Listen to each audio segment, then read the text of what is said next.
We gave you the latest happening in the world of entertainment, and the most important thing has to do with we now knowing who is going to head our creative art industry. Congratulations going out to her, and we're waiting to see a drastic change when we talk about entertainment right here in Ghana. But now moving straight into our feature interview.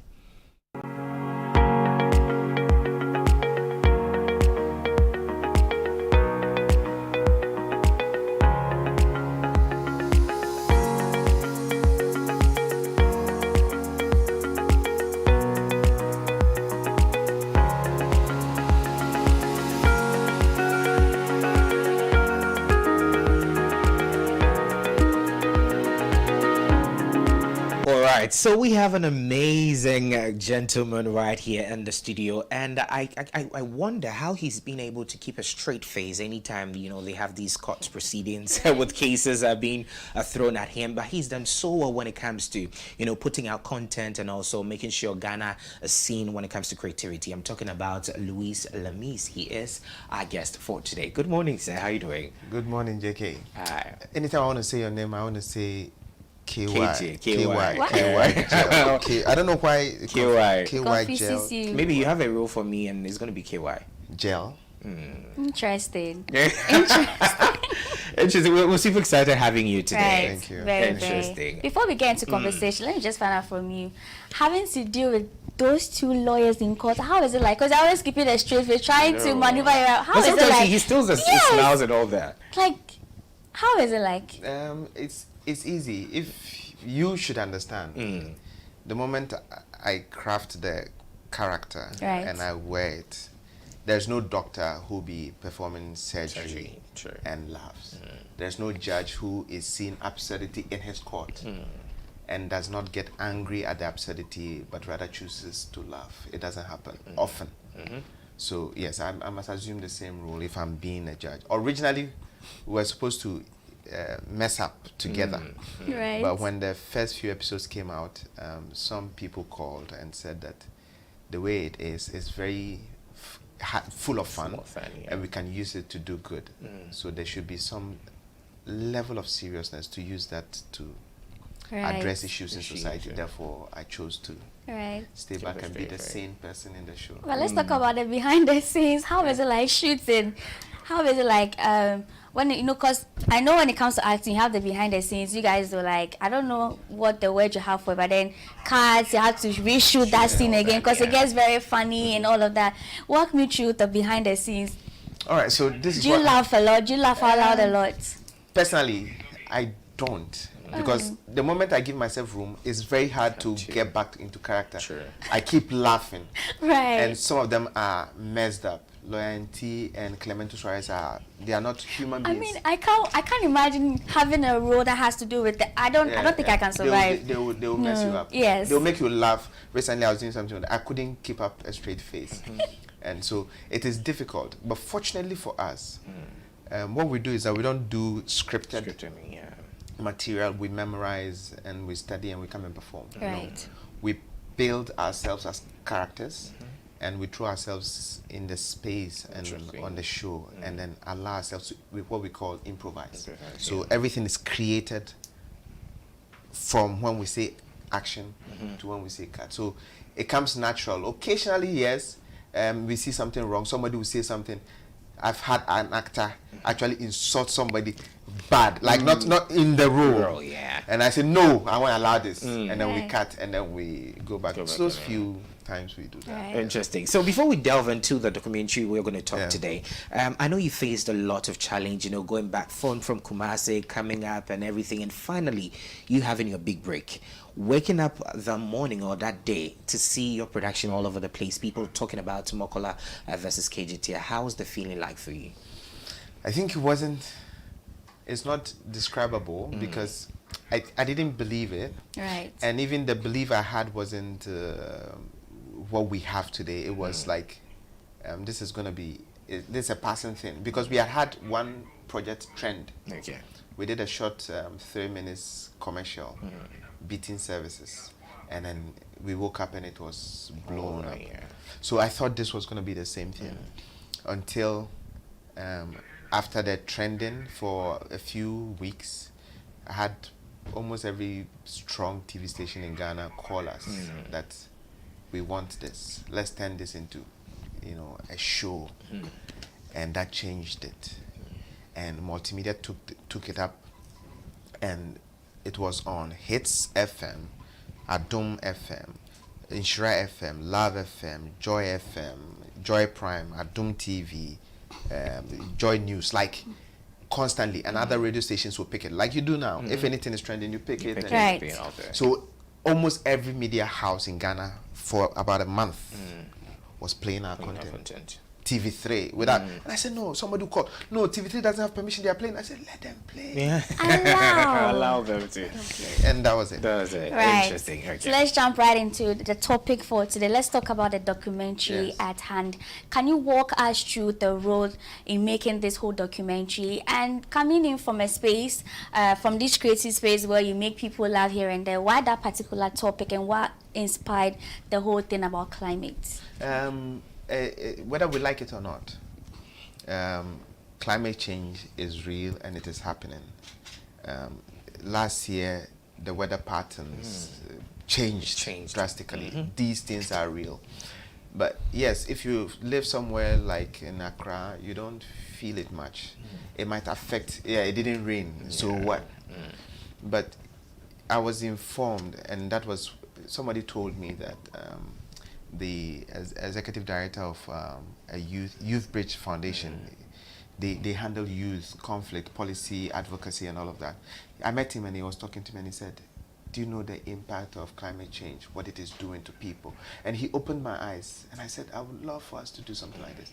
He said, then go to the north, go and investigate and see how it's going. So I went to Tamale, and the stories were crazy. People migrate from Nigeria on foot with about 5,000 cattle to Ghana just to find pasture for their cattle. And they come here, and Ghanaians to say, the land we are struggling to farm, you are bringing your cattle to eat.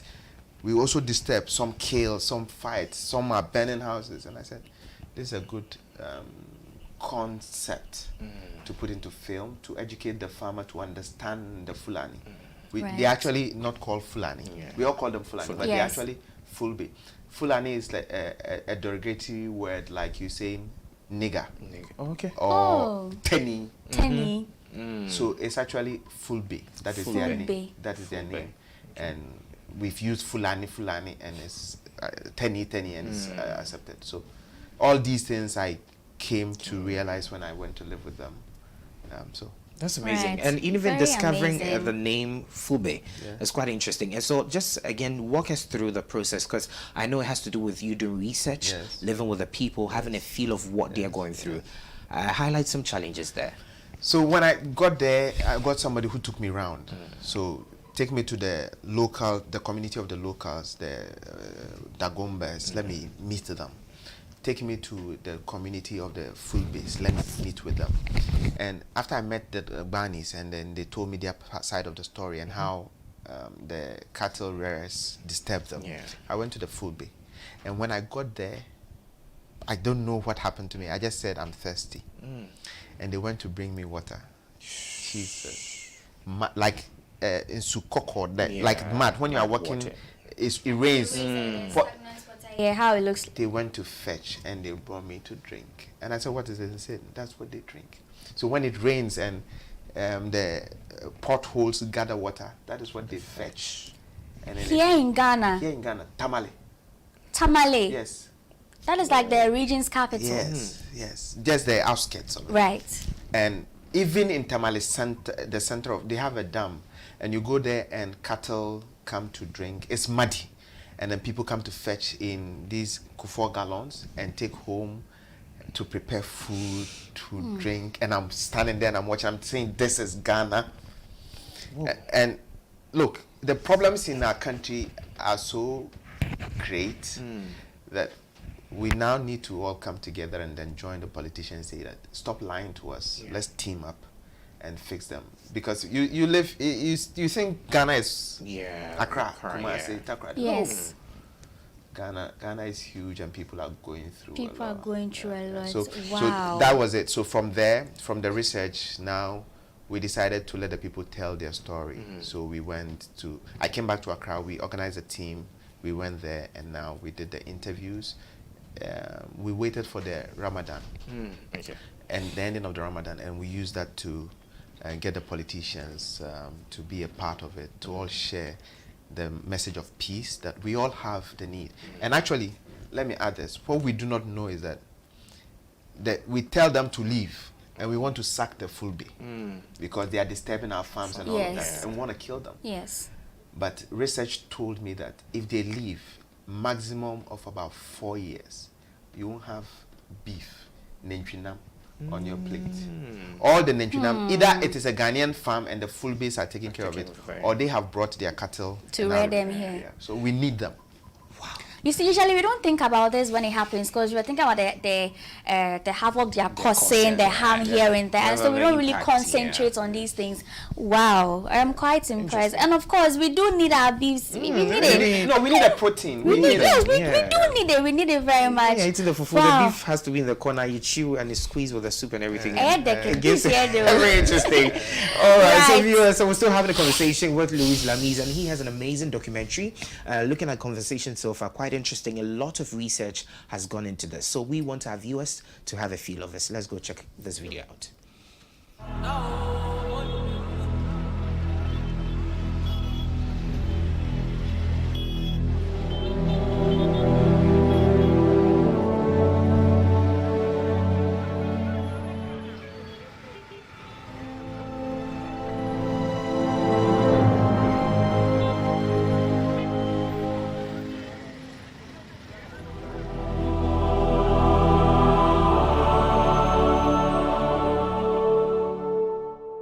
In the heart of West Africa, beneath its burning sun and upon its parched earth, a story of survival, conflict, and the quest for peace unfolds.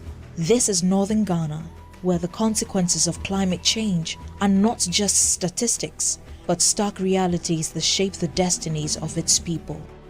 The Fulani and nomadic people and the Dagombas, farmers rooted to the land, find themselves at the crossroads of tradition and the harsh realities of climate change.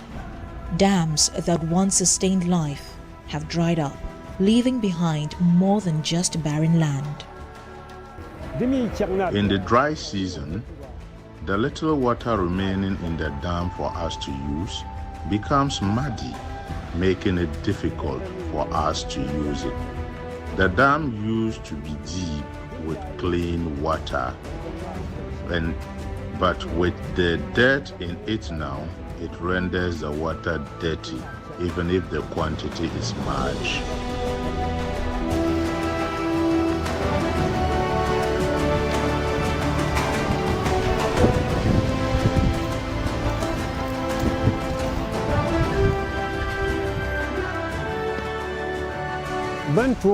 As people fetch the water, some fetch it home for their animals to drink, but we ourselves do not have a clean source of water to drink.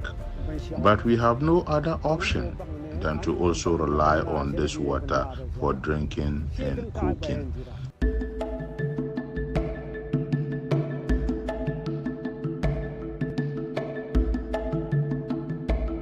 For the Fulani, migration is not a choice but a necessity.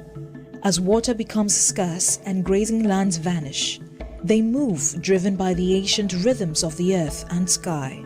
But their journey is fraught with challenges. The only source of water we have is the place where we are.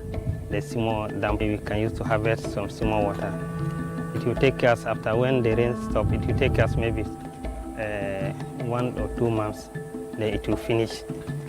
After that, we will not get any water unless we move to different places and get water for we ourselves and our animals.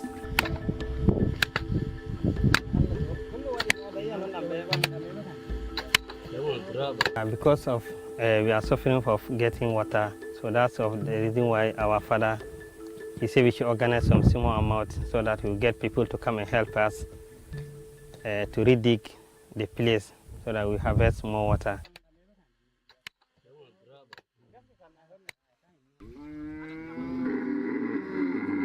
The arrival of the Fulani and their herds in Dagomba land sparks conflict. Lands once fertile are now battlegrounds, where survival is pitted against survival. Both sides bear the scars of this clash, with stories of loss and longing. I don't know, I'm really chatted at this point and looking at a country called Ghana, indeed. And see, people are actually going through a lot. And we have no idea. Or anytime when we're talking about Ghana, is all about Accra, Cape Coast, forgetting about these deprived areas. We didn't talk about Tamale. This is a suburb of Tamale, right? Do you And we get talk it? about Tamale. We have lots of Every things time. going on there. Lots of and every things. 4 years, we have people trooping in to Voting, vote and they for have their MPs representatives in parliament. in Parliament. Sitting cruising, forgetting that this is what the people are going through. But Louis, please, I want to find out from you. Let's talk about the criticisms that's going to come. I know you're documenting this to make it a mouthpiece because they are voiceless and they need people to come on board. But in other way too, we have people out there going to see this part of Ghana. Weren't you skeptic about documenting this whole thing, putting it on social media, on other platforms, people going to see it, and now they get to have a different perception about this country, Ghana? Yes, that's the whole thing. It is a call for us all to sit up. One, Right. for those of us in the city to know that our actions are affecting. As you are driving, and then the fumes from your exhaust pipe are going up, it is causing havoc in Nigeria, and for that reason somebody is coming to Ghana, and it has ripple effects. Throwing rubbers in gutters and all of that is going to affect somebody else. And so we need to now be conscious and say that if you see somebody drop littering, you say stop it. So this is a wake-up call. It is telling all of us that there's a lot to be done. There's a lot. These people go to the hospital and they take care of us. They feed us. They give us meat. And then some of them were telling me that they go to the hospital and they look at them and they say, "You are Fulani, sit here and wait." 100 people will come. They will take care of all of them, and then the Fulbe will be sitting. If you are born here, automatically you are a Ghanaian. Okay. But they are born here and then they are filling their bed set, and then the nurse will look at them and say, Burkina, right? Place of birth, Burkina. Like serious discrimination. What we cry about in the West is what we do to these people. Yes, we always preach about this racism here and there, blacks not being treated fairly, and inward in the country, this is happening. We are West. And then out there, they're like, okay, these are the people called this document. It's an eye-opening thing. I know shots will be thrown at you, so I know you're ready. I geared up for that, because they won't come for you. I know you've got a tough skin right there. Well, when it comes to content creation and, movies, music, and even the daily blogs and vlogs that we have, something we can't do without is titles, right? So let's talk about the choice of title for this particular documentary and what does it signify? We wanted to, the whole idea is that we want to say that there's a chain. So climate change starts migration, causes migration. The migration causes conflict. So that chain is what we need to understand, and everybody understands their role in it. In that chain, where are you and what effect will your actions cause? But we chose this title because we wanted to appeal not just to Ghanaians, because a lot of the havoc that is being caused to our environment, the fossil fuels and all of that, is not as used or generated as it is done in the West. Right. Ghana, we use cars, but not as much as the West does. So we want a title that would cut across all borders and all languages. Great. Okay. Right. Now let's talk about recognition and visibility. Now we get to see that the documentary has been discovered on the Ghana Movie Awards. Yes. So what do you think this award would actually help, with this whole documentary? Yeah. I think it puts the stamp on it that yes, we appreciate it. We appreciate good work. Yeah. Sometimes recognition only comes to say that, hey, thank you for what you did. We've seen it. We appreciate We it. appreciate it. Yeah, that was a good move. And so that's the whole thing for us.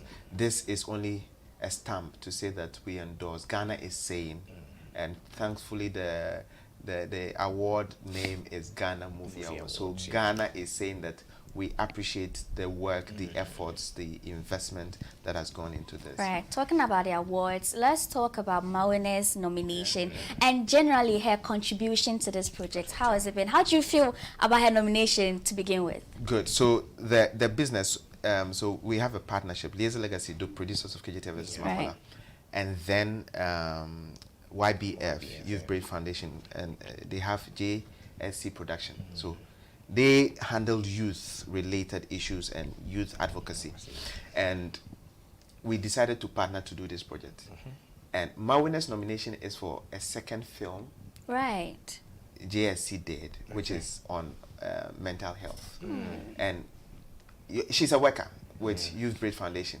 And then they are casting and she says she can play it. And she played a fantastic role, as if she's one of these people who have been acting for 52 years. You don't do this. You are an OG in there. Mawina did an amazing work, Right. and she was also acknowledged for the second film, which is Mind Chess, a mental health film. Something that personally I'm passionate about. I feel like mental health here in Ghana is really underestimated. We don't have a lot of word out there for the cause, and so I'm really excited about this. Personally, talking about a documentary again, I have taken my piece from it.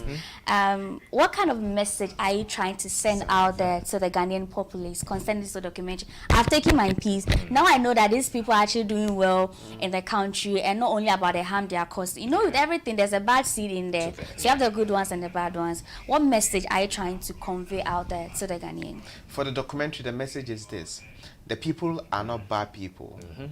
Just like Ghanaians, we have terrible Ghanaians. We have terrible Fulbis. Now, the best way would be to regulate their entrance and how they live among us. Right. They must get permits. When they come here, we must know when they are entering. We don't leave them so that bad ones can enter. So the regulation has to be good because we need them. We need them to live healthy lives. That is one. When it comes to the short film, mental health is serious. Sometimes somebody will be sitting by you and will be dying. And you wouldn't know. And you'll be pushing them to the edge without knowing. And that's what happened to Mawina. The family, the parents, pushed her to her demise. That's amazing. So I know there's a lot of things coming from your camp Yeah. in the year 2025. How's the future looking? It looks beautiful. I can tell from the expression. Maximum a month, we will start releasing our projects. We want to be a content creation hub this year. Right. So we have not less than 12 projects we are releasing within the 2 months, and they are all serial. So it means that when we start them, other episodes will be coming from them, and about 12 lined up. Oh, I'm excited about this. It was mind-blowing with KJ Services Makola, and so I'm really excited about what you have coming up for us. Ooh. Really appreciate it. So what will be your closing words? Sounds interesting. First of all, I want to thank you, Nana, Appreciate. and